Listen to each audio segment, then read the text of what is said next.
Hello दोस्तों, कैसे हैं आप। मैं आपका अपना दोस्त महेंद्र कुमार। दोस्तों, आपका स्वागत है मेरे नए इस एम टून ब्लॉग्स चैनल पर।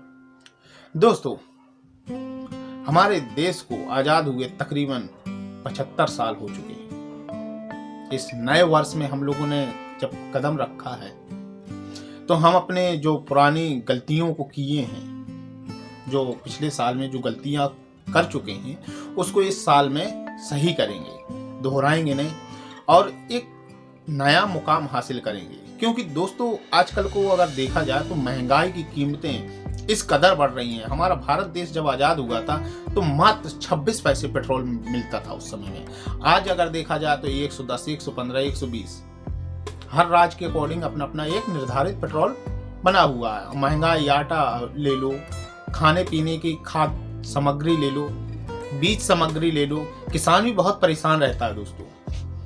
जब वो बीज लेता है किसान बोने के लिए, मान लीजिए 16 रुपए मिलता है, जब बेचने का समय आता है तो 10 ही रुपए बिकता है। तो ये सब राजनीति इतना जोर से फैला हुआ है, वो सब कमी हुई है वैदिक सभ्यता, वैदिक ज्ञान की खातिर। यदि ज्ञान परिपूर्ण मिले मनुष्य को तो वो भ्रष्टाचार और वो महंगाई और ये जैसे कि अपने पुराना अभी जो साल हमारा बीता है, श्रद्धा हत्याकांड, कितना बुरी तरीके से उसको काटा गया उस लड़के ने। वो एक ज्ञान अनुक्रमा नहीं मिली। यदि ज्ञान की परिभाषा उसको मालूम होती तो स्त्री को लोग बुरी नजर से देखना ही बंद कर देंगे और कोई यहाँ पे दुराचार नहीं होगा। क्योंकि प्रत्येक स्त्री दोस्तों माँ ही होती है। बेटी से माँ बनने तक का उसका सफर जो बीच का रहता है, उस बीच में लोग उसको किस किस निगाह और किस किस तरह से देखते हैं, बहुत ही बड़ी विडंबना हो गई है। क्योंकि हर कोई माँ से ही जन्मा होता है। ये हमारी धरती माँ की जो दुर्गति मनुष्य कर रहे हैं इस समय में। हमारे देश की उस समय में आबादी कितना हुआ करती थी, मात्र 16 करोड़। आज की 137 करोड़ से ऊपर हो गई है। ऋग्वेद में ज्ञान, विज्ञान, संस्कृति, सभ्यता, औषधि सभी के बारे में निर्मित एक जानकारी दी गई है। हम मनुष्य जाति की सबसे बड़ी विडंबना पता दोस्तों क्या है? सबसे बड़ी विडंबना है जैसे भगवद गीता हो गई, कोई भी साहित्य हो गया, कोई भी ग्रंथ हो गया, तो उस पर हम नजर नहीं डालते और व्यर्थ ही अपने जीवन के सफर में यूं ही फंसे रहते हैं। इस ऋग्वेद में संपूर्ण मनुष्य सभ्यता, मनुष्य समाज और इस पृथ्वी से प्रत्येक एक चीज को जुड़े हुए रहस्य इसमें दिए गए।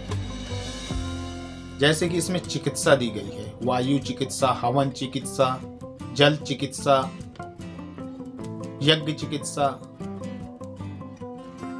अब सोचिए दोस्तों, इतनी चिकित्सा इसमें दी गई है, कुछ तो उसका महत्व होता होगा ना। यज्ञों द्वारा पहले सही किया जाता था, वायु द्वारा होता था।